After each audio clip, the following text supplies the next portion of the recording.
સુરતના ડુમ્બસ રોડ પર આયોજિત ઝણકાર નવરાત્રીના રાતોરાત પાટિયા પડી ગયા। ગરબા રમવા આવેલા ખેલૈયાઓએ નિરાશ થઈ પરત ફરવું પડ્યું હતું। આયોજકો દ્વારા ખેલૈયાઓને અસંખ્ય પાસ ફાળવવામાં આવ્યા હતા, ત્યારે રૂપિયા લઈને પાસની ફાળવણી કરવામાં આવી હતી, પરંતુ આયોજકો અને ગાયક કલાકારો વચ્ચે ફાઇનાન્શિયલ બાબતે માથાકૂટ બાદ રાતોરાત પાટિયા પડી ગયા હતા।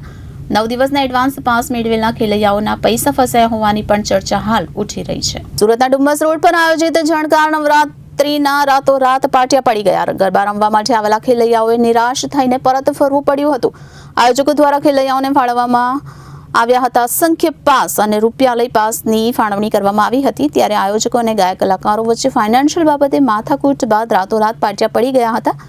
ગાયક કલાકારો સાથે ગરબા આયોજકોએ તો રૂપિયા 70 લાખમાં કરાર કર્યો હતો તેવું સૂત્રો દ્વારા જાણવા મળી રહ્યું છે। તો 9 દિવસના એડવાન્સ પાસ મેળવેલા ખેલૈયાઓના પૈસા ફસાયા હોવાની પણ હાલ ચર્ચા ઉઠી રહી છે, પરંતુ હાલ તો સુરતના ડુમ્બસ રોડ પર આયોજિત ઝણકાર નવરાત્રીના રાતોરાત પાટિયા પડી ગયા હતા। Reporter Arvind Rathod, Janadesh news, Surat.